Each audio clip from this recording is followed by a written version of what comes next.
अब भाई शुभमन गिल के साथ क्या हो रहा है, वो कह रहे हैं जी उंगली दिखाई उसने यूं करके, शुभमन गिल ने।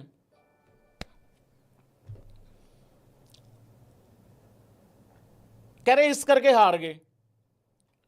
वो कह रहे विराट कोहली ने भी उंगली दिखाई थी 378 का जब टारगेट था लास्ट टाइम, वो जब इन्होंने चेज कर लिया था वो जो रूट ने और जॉनी बेस्टो ने। कह रहे वहां पे भी यूं यूं करके धमकाया था तो हम हार गए थे। यार उस दिन तो सारे अप्रिशिएट कर रहे थे जब शुभमन गिल ने ये कहा उसको, बैन डकेट करौली को सामने खड़े करके, है नहीं तुम पे, तब तो सारे खुश हो रहे थे, सारे उछल रहे थे। अब कह रहे हैं कि विराट कोहली की नकल कर रहा है, वो विराट कोहली नहीं बनना, वो उधर से संजय मांजरेकर लगा हुआ है, बाकी सारे उसके पीछे पड़े। अरे मैच हारे हैं, एज बैट्समैन वो फेल हुआ है, एज कैप्टन तो बंदा अच्छा तभी है जब इंडिया मैच जीत जाए, नहीं तो कप्तान को पूछता ही कौन है। मतलब अगला विकेट लेने के बाद क्या करे, मुंह छुपा के, चुन्नी लेके, घूंघट निकाल के खड़ा हो जाए, वहां बैठ जाए। विकेट लेने के बाद अगला उछले कूदे तो विराट की कॉपी कर रहा है, ना उछले कूदे ये तो ठंडा है, इसका तो कुछ है ही नहीं है, तो लेना देना ही नहीं इसका कुछ। तो भाई शुभमन गिल तो बहुत बुरा फंसा है। उसके लिए तो एक ही इलाज है मेरी प्रिंसो, निबियो की लाज रख और मेरी भी लाज रख। भाई तू रन बना बड़े, किसी के भरोसे मत रहियो, तुझे खुद ही ये सीरीज लेके आनी है उधर से। घंटा सीरीज 2-1 होगी, बताओ यार भैया। फिर आते हैं भाई ऋषभ पंत पे। भाई तुम लोग सब ऋषभ पंत कर रहे थे कल शाम को। मैं ये कह रहा था यार ऋषभ पंत के भरोसे मत बैठना, क्योंकि ऋषभ पंत एक हाई रिस्क क्रिकेट खेलता है। उसके रन को वैसे ही लिया करो जैसे कि इंसेंटिव होता है, आ गया तो आ गया, नहीं तो तनख्वाह तो है ही है। उसको वैसा ही लिया करो कि बाहर खड़े थे घर के बाहर, पड़ोसी प्रसाद बांट रहा था, देगा तो देगा, नहीं देगा तो नहीं देगा।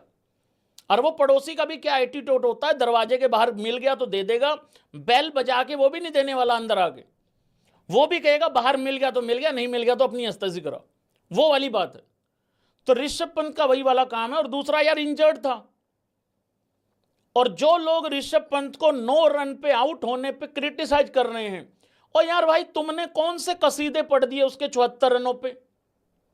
भाई तो एक छोटी सी बात याद दिला दूं, राहुल जिसको कभी एप्रिसिएशन नहीं मिलती, और एक ये अपना ऋषभ पंत, इन्होंने दोनों ने मिलके पिछली पारी में फर्स्ट इनिंग में 141 रन की पार्टनरशिप की थी।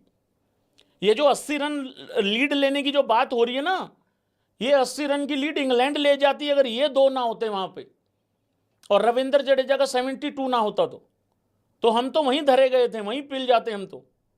चौथे दिन ही क्लोज था फिर मैटर सारा का सारा। और ऋषभ पंत वो ऐसा ही करेगा भाई, वो अगर खड़ा हो जाता, ये मैच 3:30 चालू हुआ था, 4:30 बजे तक जुलूस निकाल देता इंग्लैंडियों के, इनके लंदन लगा देता। तो ऋषभ पंत के भरोसे तो मैं था भी नहीं एक्चुअली, आपको ईमानदारी से बताऊं। ये नहीं कि वो निकम्मा, नहीं नहीं ऐसा नहीं है, प्लेयर बहुत जबरदस्त है, लेकिन मैं भरोसे नहीं बैठ सकता था ऋषभ पंत के, मैं भरोसे बैठा था दामाद धोनियों के। फिर आगे आते हैं वाशिंगटन सुंदर। बॉलिंग में पूरे नंबर हैं वाशिंगटन सुंदर को, पूरे, मैं कह रहा हूं पूरे मतलब पूरे। बॉलिंग में तो उस भाई ने भाई 10 में से 11 नंबर लेने वाला काम किया है, करेक्ट है ना, क्योंकि ये 270 का टारगेट, 75-80 का टारगेट होता अगर वहां जो रूट, स्मिथ, बैन का स्टोक, और सबसे बड़ा विकेट उसने लिया बशीर का, 4 विकेटें ली हैं भाई इंग्लैंड की दूसरी पारी में। वो बहुत क्रूशल उसने विकेटें ली हैं 3-4 में से। लेकिन मुझे जवाब चाहिए सभी भाइयों से, क्या वाशिंगटन सुंदर को बॉलिंग के लिए खिलाया था गौती ने, या फिर बल्लेबाजी कर लेता है इस वजह से खिलाया था? ईमानदारी से जवाब देना। मेरे हिसाब से इस वजह से खिलाया था कि बल्लेबाजी दे देगा अच्छी, और दे सकता है, बहुत कैपेबल आदमी है, बहुत कैपेबल आदमी है, इसमें कोई डाउट नहीं है। लेकिन जब नासिर हुसैन के साथ खड़े होकर जब बकैती मारते हो, मतलब उनकी टीम के साथ, कि लंच तक मैच जीत जाएंगे, ए भी क्रिक इन्फो हो, ए भी क्रिक इन्फो हो, रोस्टिंग करोगे इंग्लैंड की।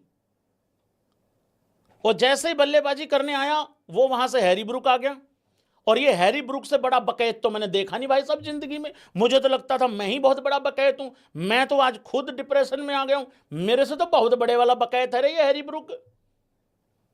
ये इतना वेलड आदमी है, ये सारे इंटरव्यूज देखता है, ये सबकी वीडियो देखता रे।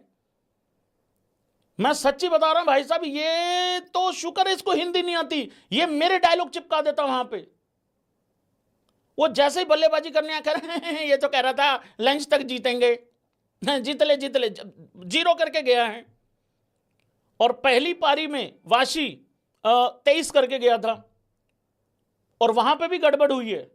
वहां पे गड़बड़ ये हुई है कि वहां जिस तरीके से रविंद्र जडेजा दूसरी पारी में खेला है टेल के साथ, अगर उस तरीके से वाशी वहां खेलता तो लीड मिल सकती थी मे बी।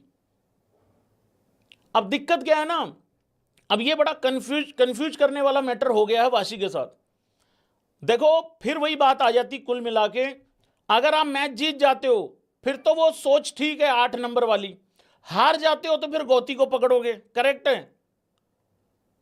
और गौती वहां बैठा बैठा यही सोच रहा था, बना लो तुम्हारी आंसू की तैसी, मेरे पेलेंगे सारे, बना लो तुम्हारी आंसू की तैसी, वो वाली बात है। तो भाई उसने बना, हमने उसको बल्लेबाजी के लिए खिलाया था,